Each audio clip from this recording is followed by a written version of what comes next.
Congressman Robert Ace Barbers na yung issue sa confidential funds, mga kababayan, demand the highest level of accountability. Sabi niya, secrecy cannot be used to shield the use of public money from constitutional scrutiny. 2012, yung Corona, impeachment ni Corona, dating Chief Justice Renato Corona, binuksan, mga kababayan, ng Senado ang opening documents noong panahon ni Corona. Noong tumanggi ang presidente ng PS Bank na ibigay, mga kababayan, ang panimulang balanse ng mga peso accounts ni Corona, si Cayetano mismo ang pumuna at nag-iit na ang mga records. Nagbabagang mga balita at pagtalakay sa mga isyu na lipunan. Bulsa, opinyon, banat at paglalantad sa katotohanan. Bulsa, what you see is what you get. You decide. Hello po, mga kababayan, si Dante Maravillas. Update ko po kayo ng mga kaganapan sa impeachment, mga developments po sa impeachment ni Sara Duterte. Kasi siyempre bukas Monday, yung pagpapatuloy po ng impeachment trial kay Sara. Kung saan yung confidential funds na po pinag-uusapan sa impeachment trial. Ngayon, ibigay ko muna ito sa inyong mga developments na mga balita. Sabi po kasi ni House Impeachment Advisor and Trial Spokesperson, dating Congressman Robert Ace Barbers, na yung issue sa confidential funds, mga kababayan, demand the highest level of accountability. Sabi niya, secrecy cannot be used to shield the use of public money from constitutional scrutiny. Ito kasi, mga kababayan, yung laging sinasabi ng mga DDS na confidential, pati ng kanyang defense team, pati ni Sara mismo. Pero sabi po ni Barbers, ito ang confidential funds demand stronger internal controls because public disclosure of operational details is naturally limited. Kapag niya mas lihim ang paggastos, mas mataas ang dapat na antas ng documentation. Correct. At mataas din yung accountability, yung pananagutan. Confidential niya yung operasyon, pero hindi maaring maging confidential ang accountability. Mas lihim niya yung pera, mas maigpit dapat ang audit trail. Kung hindi maaring ilantad sa publiko ang buong detalye, dapat naman itong may paliwanag ng sapat sa mga institusyong inatasan ng ating konstitusyon na magsuri. Paliwanag, mga kababayan, ni Barbers. Hindi lang niya ito usapin ng isang tao. Usapin ito kung sapat ba ang ating sistema upang matiyak na ang confidential funds ay nagagamit lamang para sa tunay na layunin nito. Yung alyasan niya ay proteksyon para sa tunay na informant, hindi lisensya para mawala ang pananagutan. Correct. Ginawang palusot, mga kababayan, ng kampo ni Sara yung confidential funds. Dapat niya confidential talaga. Kapag niya mahirap nang i-verify ang pinagkakagastusan, mas kailangan ang malinaw na records at ebidensya. According to Barber, similarities between questioned public fund transactions and past controversies should be treated as matters that warrant closer examination, not as proof of wrongdoing. Hindi pa niya ito hatol at lalong hindi ito automatikong konklusyon. Pero kapag may mga pangyayaring dapat ipaliwanag, tungkulin nating siyasatin ang bawat piso ng pera ng bayan. Ang liquidation niya ay hindi pa katumbas ng accomplishment. Ang pag-withdraw ng pera ay hindi rin automatikong patunay. Nagagamit ito ayon sa batas. Ang mahalagang tanong ay kung may totoong operasyon, may totoong benepisyaryo at may totoong resulta. Correct. Malamang sa mga kababayan, puro ghost. Tulad ng na-discovering ghost project, flood control sa Taguig ni Ping Lacson. Kung saan, mga kababayan, ay taranta na si hindi na mapakali si Alan Peter Cayetano. Ipit na rin, mga kababayan. So dagdag pa mga kababayan ni Barbers, the central issue niya before the impeachment court is whether public funds can be independently verified as having achieved their intended purpose. Sa pera ng bayan, maaaring maging lihim ang operasyon, pero hindi maaaring maging lihim ang pananagutan. Kailangan nga mapatunayan na may totoong tao, may totoong operasyon, may totoong resulta, at walang perang nawala. Yun, mga kababayan. So ito yung pag-usapan natin, mga kababayan, the transparency trap of Duterte and Alan Peter Cayetano. So ang kasaysayan po ng batas sa Pilipinas ay nagpapatunay na ang pagbubukas ng bank at tax records ay legal at katanggap-tanggap na proseso sa isang impeachment trial. Ang desperado, mga kababayan, na pagharang ni Sara Duterte at ng kanyang mga kaalyado sa pagsuri ng records ay lantarang pagtatago at pag-iwas sa katotohanan. Ito nga pagsubaybay, mga kababayan, sa bank accounts ng isang mataas na opisyal na naharap sa impeachment ay may malalim na ugat sa kasaysayan ng ating bansa. Hindi na po ito bago. Ang pagsampuin na sa tax records sa ilalim ng isang impeachment court. Noong P12, yung Corona impeachment ni Corona, dating Chief Justice Renato Corona, binuksan, mga kababayan, ng Senado ang LAR accounts. Pati mga peso accounts na naging mitsa po ng kanyang pagkakatanggal sa pwesto. So kung legal at tinanggap ng publiko ang pag-alungkat sa bangko ng isang punong mahistrado, Chief Justice noon, walang espesyal na proteksyon si Sara Duterte para ituring, mga kababayan, na exempted o iba ang kanyang kalagayan ngayon. May president na po, ika nga. Di ba?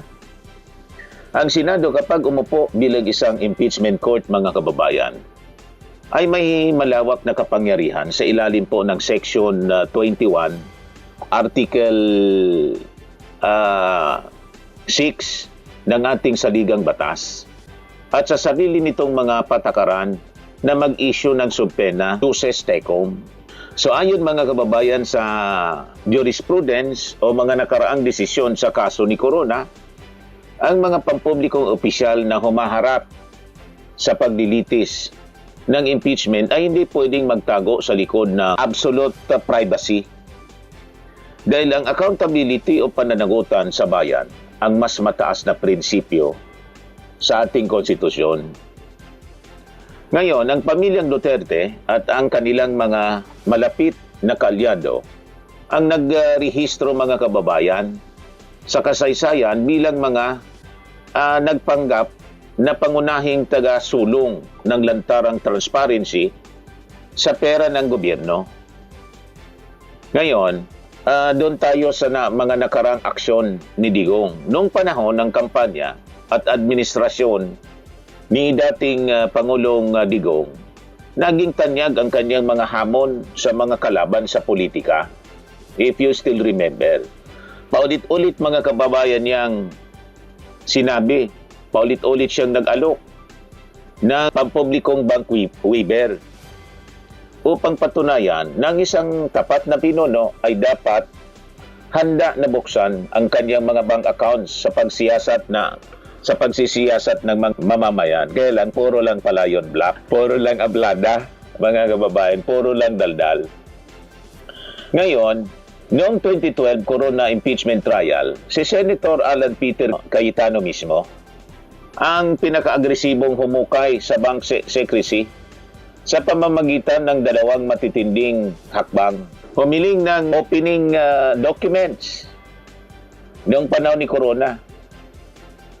Noong tumanggi ang presidente ng PS Bank na ibigay, mga kababayan, ang panimulang balanse ng mga peso accounts ni Corona, si Cayetano mismo ang pumuna at nagiit na ang mga records ng initial deposits ay obligadong isumite sa korte na sinang-ayunan naman ni dating Senate President Juan Ponce Enrile.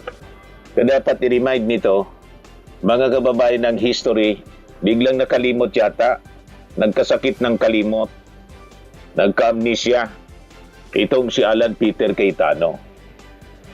So bumoto siya laban, mga kababayan, sa TRO ng Korte Suprema. Nung naglabas ang Supreme Court ng temporary restraining order para pigilan ang Senado sa pagsilip sa dollar accounts ni Corona.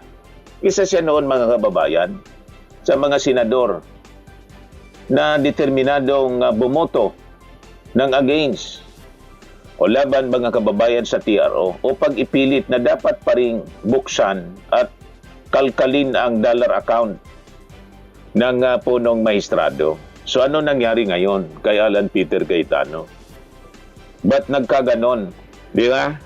Nagiba yung ihip ng hangin. Binitawan pa niya, mga kababayan, yung katagang, kapag ako ang iniimbestigahan, papayag po ako na buksan ang aking accounts. Walang dapat ikatakot kung walang tinatago. Tandang-tanda pa namin yon, Alan Peter Cayetano. That is recorded in our history. Recorded sa naging impeachment trial ni dating Chief Justice Corona. So nakakatawa at nakapagtataka, mga kababayan, ang biglang pagbaliktad ng pananaw ngayon. Noong araw, buong giting na isinulong ni dating Pangulong Digong ang bank waivers, habang si Cayetano naman walang takot na bumasag sa bank secrecy ni Chief Justice Corona. Ngayon, na si Sara, mga kababayan, kasamang kanyang asawang si Mans Carpio, ang tinititigan para sa bilyon-bilyong questionabling yaman, bigla silang nagtatakbo sa batas para magtago, maghain, mga kababayan, ng demanda at harangan ang mga subpena ng Senado. You see? So mayroong tinatawag sa batas, mga kababayan, na estoppel o ang pagbabawal sa isang panig na magpahayag ng isang posisyon na kontra sa kanyang mga naunang gawi o opisyal na boto na pinakinabangan niya sa mata ng publiko. So yun ngayon ang kinakaharap ni Alan Peter Cayetano. Ngayon, ano po ang legal na katotohanan sa asset disclosure? So ang papilit, mga kababayan, ng kampo ni Sara Duterte at ni Atty. Mans Carpio na protektahan ang mga ari-arian at bank accounts ng walang legal na sandigan sa usaping pang-mag-asawa sa ilalim, mga kababayan, ng batas. Idinidepensa ng kampo ni Sara na hindi daw pwedeng isama ang mga bank accounts ng asawa niyang si Mans Carpio dahil pribadong mamamayan daw ito. Yan ang kanilang argumento. Pero malinaw, mga kababayan, kapag kasal ang dalawang tao, iisa lang ang bulsa nila sa ilalim ng batas, maliban kung may prenuptial agreement. Ganun po yan. So kung may itinatagong yaman ang isang opisyal, napakadaling ilagay ito sa pangalan ng asawa. Kaya naman, pati ang mga joint accounts at law firm nito ay sakop ng legal na pagsusuri ng Senado upang makita ang buong katotohanan. Sa ilalim kasi, mga kababayan, ng Section 8 ng Republic Act 6713 o ang Code of Conduct and Ethical Standard of Public Officials and Employees, obligasyon ng isang opisyal na ideklara ang kanyang salain, ang lahat ng ari-arian, utang at mga business interest kasama ang kanyang asawa at mga anak na wala pa sa edad. Dagdag pa rito, dahil sila ay nasa ilalim ng absolute community of property, ayon sa family code, ang yaman ng isa ay yaman ng pamilya, kasama ang subpena ng impeachment court sa mga bangko ni Mans Carpio ay may prima facie relevance o direktang koneksyon, mga kababayan, sa paratang ng unexplained wealth laban kay Sara Duterte.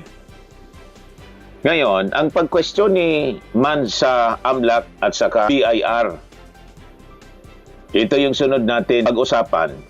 Ang paghabla mga kababayan ng kampo ni Man Scarpio laban sa mga mambabatas at ahensya ng gobyerno ay patunay ng matinding takot sa paper trail o mga dokumento ng bangko. Kitang-kita mga kababayan ang takot at desperation nang mag-ain ng demanda ang pamilya Duterte laban sa mga mambabatas at saka mga opisyal ng AMLAC at BIR dahil lang sa paglabas ng kanilang tax at saka bank document sa Senado. So kung wala silang itinatagong masama, bakit kailangang takutin at kasuhan ng ahensya ng ating gobyerno na sumusunod lamang po sa utos ng impeachment court? Yun ang tanong. Ang malinis na bunhi ay hindi natatakot sa investigasyon po. Ang may mansyang record lamang, mga kababayan, ang naghahanap ng technicality para mapigilan ang paglabas ng katotohanan. Ang Anti-Money Laundering Act o itong Republic Act 9160 mga kababayan at saka yung National Internal Revenue Code, Tax Code, ay may mga provision para sa proteksyon ng confidential na impormasyon. Subalit, ang mga batas na ito ay may malinaw na exception kapag may kautusan ang isang karampatang korte gaya ng Senado na sumasa ilalim bilang impeachment court. So, lagi natin ito naririnig mga kababayan sa mga legal and constitutional experts. Bukod dito, ang paglabas ng tax records ay may tahasang pag-aproba rin mula sa Pangulo alinsunod sa Section 71 ng Tax Code. Ginawa na to last week ng ating Pangulong Bongbong Marcos. Kaya ang ginawang ganti ng kampo ni Duterte ay walang matibay na basihan, kundi isang pananakot o fishing expedition defense. Tama po mga kababayan? So kung noong araw ay buong giting na isinigaw ni dating Pangulong Digong ang pagbubukas ng mga bangko, mga bank accounts, na hindi man po nangyari kasi puro man lang ablada niya.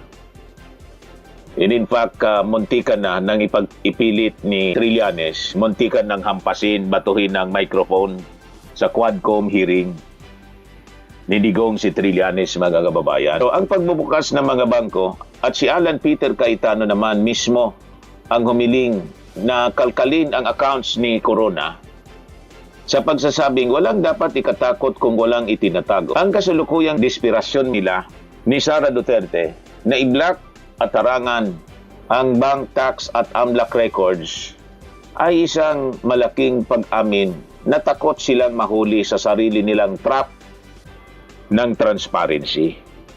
Tama po. Streaming and lifting cream, pinapahid po sa mga pulses in affected area. Mainam po sa paninigas ng mga kaso-kasuan.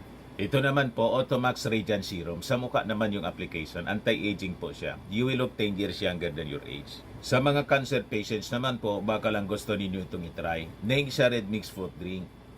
Hindi mo po siya gamot, food supplement siya. Kaya lang, gawa siya mga kababayan sa goji berry. Yung goji berry may anti-cancer properties. O ngayon, yung mga inquiries ninyo, dumiritso na lang kayo sa aming messenger sa Facebook para masagot namin agad. Ayos pa? Ayos na ayos niya, Mr. Maravilla. Sa mga nagana po ng malinis and spacious fitness gym, pumunta lang po kayo sa aming Colossal Fitness Gym. May Grab car rental din po kami. But anyway, ito po pala yung aming bagong product na binibenta online. I am worldwide amazing pure organic barley powdered drink mix from Australia. Negosyo to ng aking anak na architect entrepreneur Riz Maravillas. Ayan po. Kontakin na lang po ninyo siya, Riz Maravillas on Facebook. Ang mga health benefits niya, boost immunity, improves digestion, enhance energy levels, packed with antioxidants, prevent cancer. Ito naman po yung bago naming product na binibenta online.